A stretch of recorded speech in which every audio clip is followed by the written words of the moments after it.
যাবো না আজকে আমি মূলত এসেছি দেখি সুমনরা কতটা মানুষের কাছে এই পরিবেশের ব্যাপারে, বিশেষ করে একটা স্পেসিফিক্যালি নদ নদী, তার অববাহিকা এবং সেটা পরিবেশ এবং মানুষের জীবনের উপরে এবং বিভিন্ন ধরনের আমাদের দেশে যে মানুষের ক্ষুদ্র নিতার্থী কষ্ট আছে তাদের কাছ পর্যন্ত তার এই মেসেজটাকে পৌঁছে দিয়ে তাদেরকে ঐক্যবদ্ধ করে এইসব পয়েন্টে কিন্তু সারা জাতিকে ঐক্যবদ্ধ হতে হবে, প্রত্যেকটা পার্টিকে এই বড় বড় দাগে একমত হতে হবে যে আমরা এই ব্যাপারে চুক্তি সই করতে যাচ্ছি।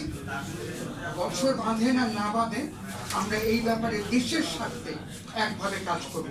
ব্রিটেনে আমি 8 বছর ছিলাম, আমি দেখেছি দেশের ব্যাপার আসলেই সব পার্টি এক হয়ে যায়, আর কোনো ডান বাম নেই। এই জিনিসটা আমাদের অত্যন্ত প্রয়োজন। আমি আজকে মানবর যিনি আমাদের মধ্যে আছে একদম একদম এই যে আমি সেটাই বলছি, মাননীয় প্রধানমন্ত্রী এই মেসেজটাই ইনশাল্লাহ যারা এখন দেশ চালাচ্ছে তাদেরকে পৌঁছাবেন যে আমাদের সময় মতো প্রস্তুতি নিয়ে সুন্দরভাবে ঐক্যবদ্ধভাবে এই জিনিসগুলিকে আদায় করে আনতে হবে।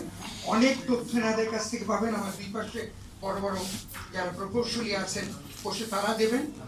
তা কিন্তু আপনাদের এখন সিদ্ধান্ত নিতে হবে কী করবেন, সবাইকে নিয়ে করার জন্য কী কী করা দরকার এবং তারপরে কূটনৈতিক প্রক্রিয়াটা কীভাবে আপনি বেস্ট ডিপ্লোম্যাটরা আপনার আছে ভারত তাদের মধ্যে দিয়ে এগুলো আদায় করে আনবেন।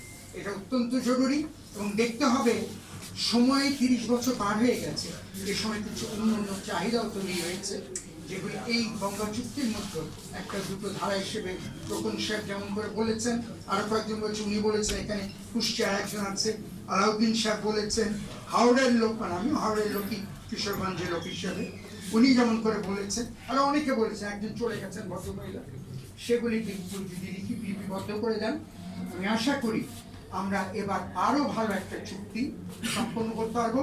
কিন্তু ঠান্ডা মাথায় কথাটা কয়েকজন বলেছেন, ডিপ্লোমেসির ব্যাপারে তো ঠান্ডা মাথায় হাসি মুখ, বুক ফেটে গেলেও মুখ ফাটবে না, এটাই হচ্ছে কথা। তাই এখন তো আমাদের রিটায়ারমেন্টের পরও 3 বছর চলে গেছে, এটা ইজিলি কিছু কথা বলা যায় বলে বললাম।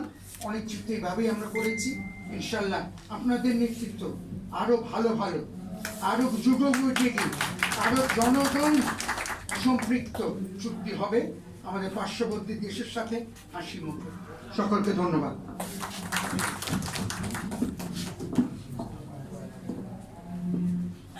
চমৎকার।